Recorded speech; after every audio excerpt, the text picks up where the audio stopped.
Atin ito! Akin to! Atin ito! Akin to! Mhm.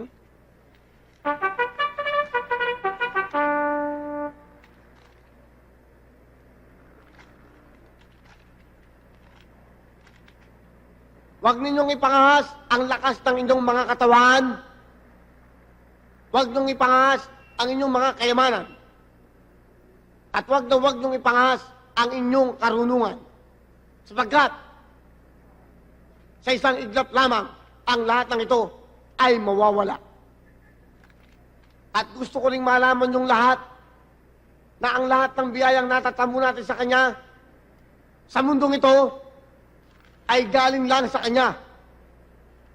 Atin ito! Akin ito! Mga kapatid, ang pagbibigay ng marami sa Kanya, Tatakbo na, winner take all. itaya mo na. Sige na. Dahil pag itinayaan nyo ang buhay nyo, sigurado ako na hindi niya kayo pababayaan. Huwag kayong manghinayang na magbigay sa Kanya. Sapagkat ang nasa itaas ay kailanman ay hindi nang hinayang na magbigay sa atin. Okay? Bigay na, bigay na.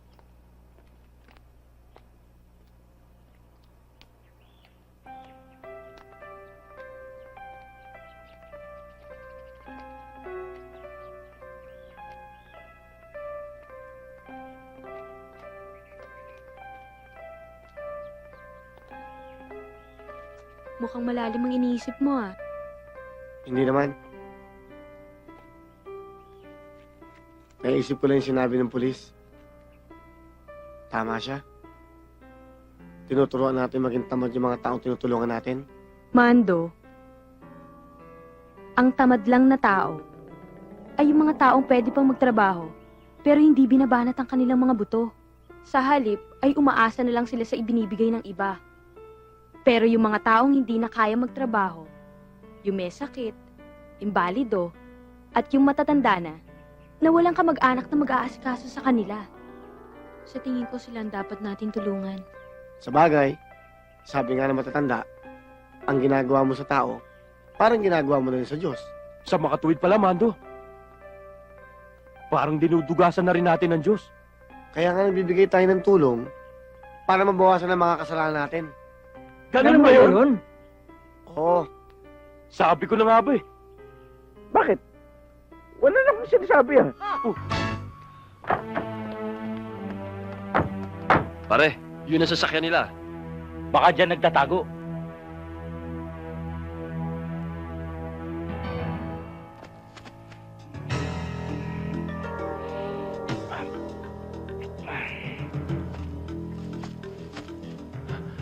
Ano? Ano ba kailangan niyo sa akin? Huwag ka nang masyadong maraming tanong. Sige, alin dyan? Sige.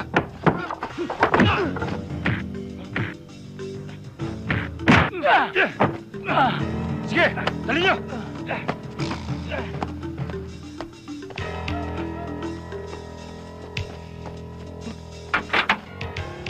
Magkandito!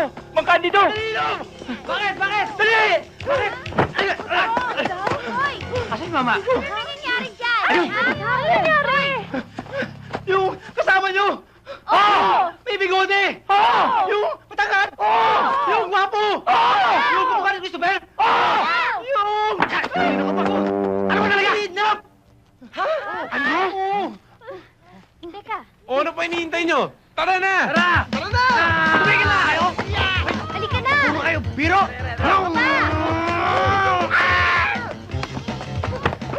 Tay! Oh! Ay! Bilis! Bilis! Tara! Ano nangyari, ha? Bakit? Yung kasama nila, kinidnap! Ano? Ano ba ginagawa mo pati papuntahan? Ha? Hoy! Hinayin niyo ako! Bilisan mo! Dali! Bilisan mo! Tama ako dyan! Bilisan mo! Tara na!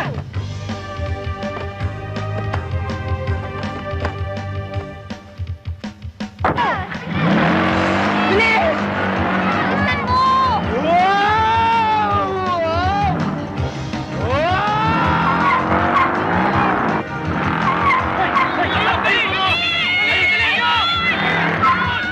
Ano na kaya nangyayari sa kanila?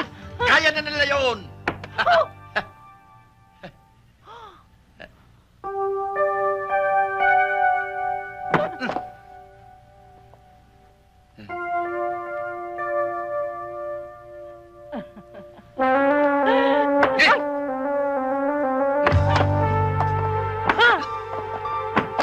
Ay, dito! Marso! Hindi ako susuko! Diego! Go! Napapaligiran ka namin! Men! Sumuko ka na! Hindi sabi ko susuko! Bakit tayo mo sumuko? Sapagkat hindi ako si Diego! Alam namin si Diego ka! Diego! Go! Narito ang pamilya mo! Makinig ka!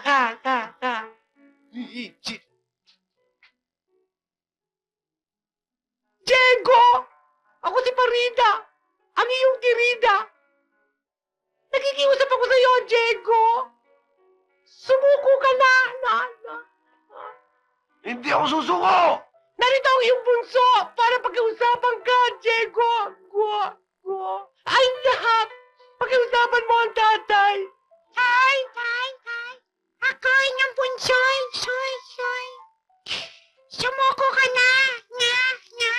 Hindi ako susuko! Tay! Mahal niyo ba ako? Hindi! Sumuko pa kaya si Diego matapos siyang tawagin ng kanyang anak? Malalaman natin, abangan sa susunod na kabanata ng ating dulang pinamagatang Usurero, ro. Walang kwento pala ito eh. Puro iyakan. Maiyak pa ako nito eh. Mailipat nga uli.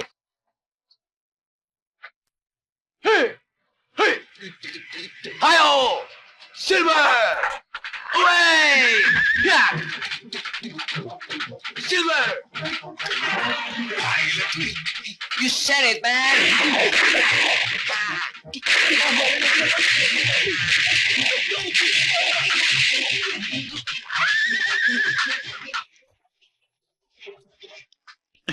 Yan nga po ang ating liham sa araw na ito sa inyong palatuntunang Sincerely yours, Helen.